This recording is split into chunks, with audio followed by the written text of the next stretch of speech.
You want to limit it? No, I don't mind it.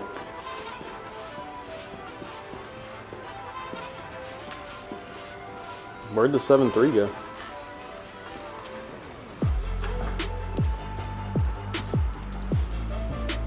Back You know, in I just want to say something. People are always like, oh, none of y'all shit ever run. All y'all do is work on shit that never runs. Okay, so far we've done 5 motor swaps with cam and headers and milled heads on 6 liters. Put plows on all of them. Did a swap on a 7.3 and we're about to do a cylinder head on a 6.7 Cummins. All while doing a Hemi swap in a race car. Got a 481X 140 millimeter turbo 3rd gen Camaro done. Built a turbo kit and got a motor and transmission set in a Fox body. Got a cage installed with motor and transmission in a new edge. Cylinder heads on an overheated Corvette. What else? I mean, lots of other little things in between. Building Logan's car. Yep. Did a turbo kit on a Malibu. Did a turbo kit on a RX-7. Traded some cars. You're in the process of restoring a Peterbilt. Restoring a Peterbilt. We did finish the frame stretch on that. We just need to drill the holes and put the axles under it.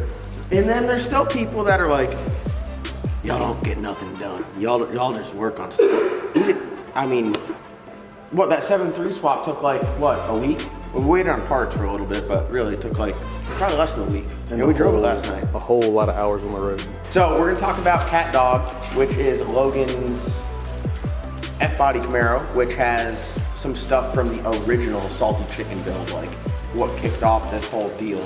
And it's got Hank's turbo kit, and it's, you know, Hank's fuel system, Hank's cooling system, a race tech seat. It's a pretty nice build. So Mason's been working on it. Let's run over here. We're doing some cleanup Friday morning. Wes is getting married this weekend, so we have Wes's wedding. So we're just trying to clean up before we go. Some guys going out of town, been doing storm work, so it's been a hectic week nonetheless. But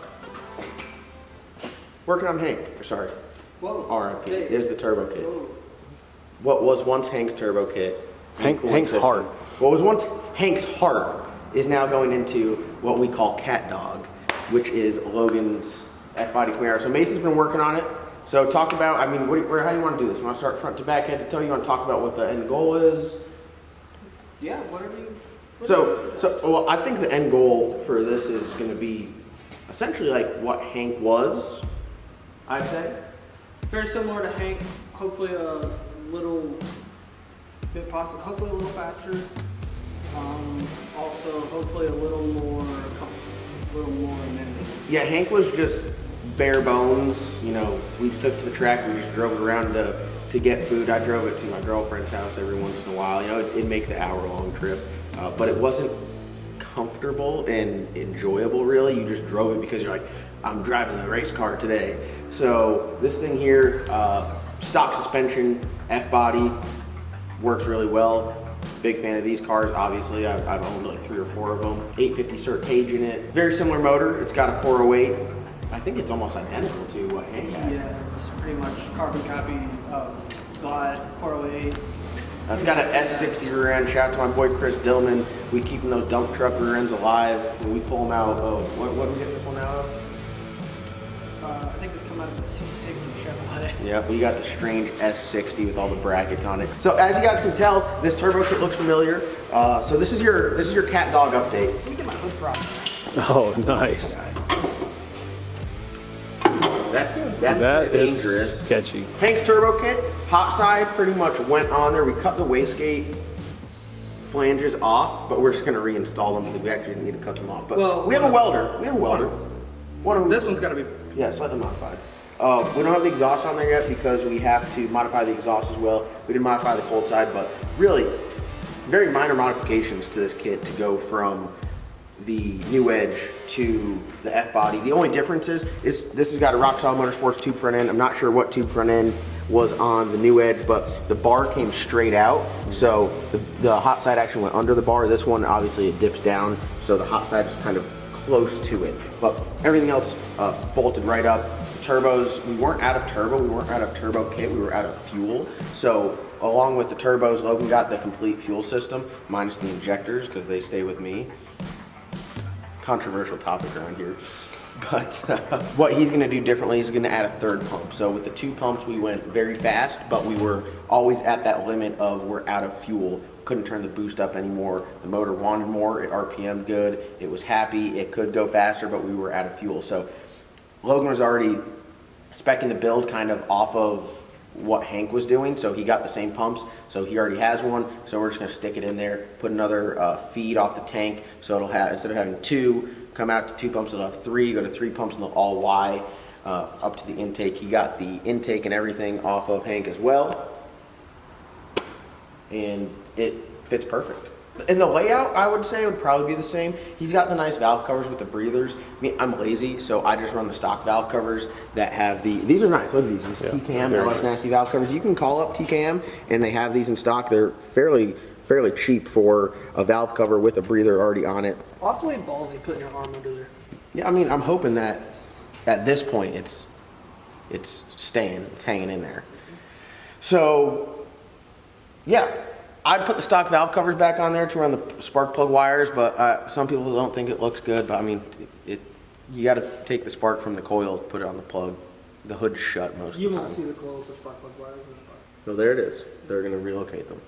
And Bluetooth. The valve covers look too nice. the valve covers. They are nice valve covers. Yeah, they are. So that's pretty much all we got going on the engine bay right now. We're going to work on just putting the exhaust wastegate flanges on there, and then we'll run the downpipes because we're big turbo guys. We'll run the exhaust from the turbo out of the car. It needs one more pie in it, and then it will be perfect. Shout out to TISS Fab if you guys are interested in any of that titanium exhaust stuff, or stainless or aluminum. They have a bunch of stuff. TISS Fab, it'll be linked in the description below. You could use code LSNasty to get a discount, so check that out. Also, any tools, SP Tools, go to sptools.com and use code JohnDoc10 to get 10% off your tools. You can get a nice toolbox like that. 10%, baby. Which at 10%, that's like $1,000 off. Yeah. So I mean, you can get $1,000 off toolbox. All right, moving back here, Mason. You take over the tour here. All right. Well, ignore my mess. But so we got the seat in the car. That was something I was really worried about, and John was on me about don't put the seat in the car yet. But I was really worried about it because Logan's short. He's a very small human. So I had a feeling that if we moved his seat up to where he was comfortable with the pedals and the steering, that we were going to have an issue with the seat being way too far forwards in the car. So I really wanted to get him in there and fitted for it. So we did that. Steering, we're going to be okay. Logan can't reach the pedals. So I'm going to have to move the whole pedal box back. So I'm probably going to take some measurements and sketch it out and get some aluminum nice thick spacers made. The firewall in this car is pretty flimsy. So I don't want to just do standoffs and him get on the brakes real hard and shove the pedal box through the firewall, because that would not be a good situation. So I want to get a nice big flat aluminum thick piece to put in there. So the pedals need to come back like 8 inches, which is a lot. But honestly, where the seat's at, I can barely reach them. When Logan had the cage done in this car, they went ahead and mounted everything to put a Kirky in it. Obviously, we have a race tech, so the seat, it has bars in it to mount the seat. They're close, but not quite wide enough. So there's going to have to be a little bit of tabs made on the front, but the back, I was able to go right through the bar, no issue. And the seat is, I think, right where it needs to be. This upper bar is a little concerning. Not concerning for Logan because he's short, but if anyone else gets in it, you're going to hit your head. Yeah, that's like the downside of the Camaros. Even like the 5th gens, the roof is very narrow compared to like a G body where it's literally like a brick. And they're low too. Yeah, if you look at how much further in the, I guess you'd call this the halo bar, Yeah, you can. is opposed to the Pretty drastic. the door bar. So it's in quite a bit, and you get into this issue. Like I sit so low in the cow because of that. Because the roof is so narrow, you just have to sit down to give yourself clearance. So, I mean, honestly, in a race car, you just kind of go where you go. Like, if I'm putting the seat in the bad apple, I just put the seat as far down and as far back as I can where I could still kind of see, because do you really need to see to go straight? More than likely, you drive off a feel. If you are pointed at the wall and you're looking at it, you're already done. So, you got to do it more by feel. And it's not like you ride around in the car in the pits, you're hanging out the door or have someone else driving it there, so it's not your problem. But yeah, the race tech seat, very nice. A lot of people question the head restraint in a street car. I personally would feel more comfortable with a head restraint in a street car. I know a lot of guys are like, listen, I really want to race tech, I want to drive it on the street, so I don't want to get the head restraint.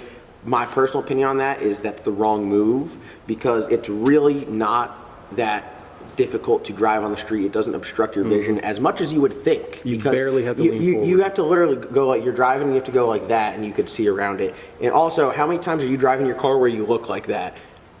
Whether you have head restraint or not, you're probably not paying attention to what's around you. Let's be honest. You're probably texting or just driving or talking to your buddy. You'll lean forward. So if you are questioning, hey, I want a race tech seat, I want to put it in my street car, I want to take it to the track, but I also want to drive it, my recommendation from my experience is go with the head restraint. It's worth every penny, and it's not really a negative when you drive it on the street, but it's a huge benefit to have at the track.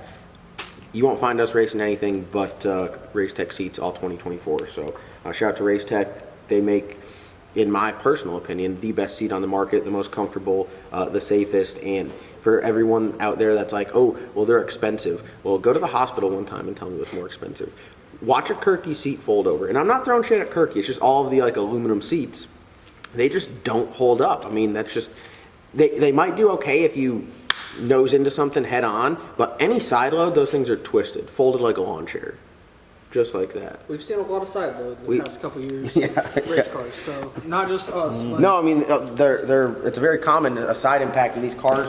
Yeah. You need as much help from the seats as you can get because, you these know, cars aren't built to take a side. no, they'll crumple a little bit in the front, but all the other stuff, no bueno. So, all right, anyways, back to Catdog.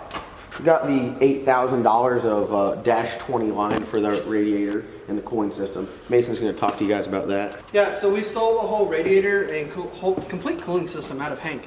So I got mounted up in here. Hank did really, really good at 60 miles an hour. Interstate driving was kind of it didn't overheat, but it ran a little hot. Wait, who drives the race car on the interstate? Just, back to your regular scheduled program. So ideally, your cooling system works good enough that no matter what you do, no matter the conditions, it never gets hot. So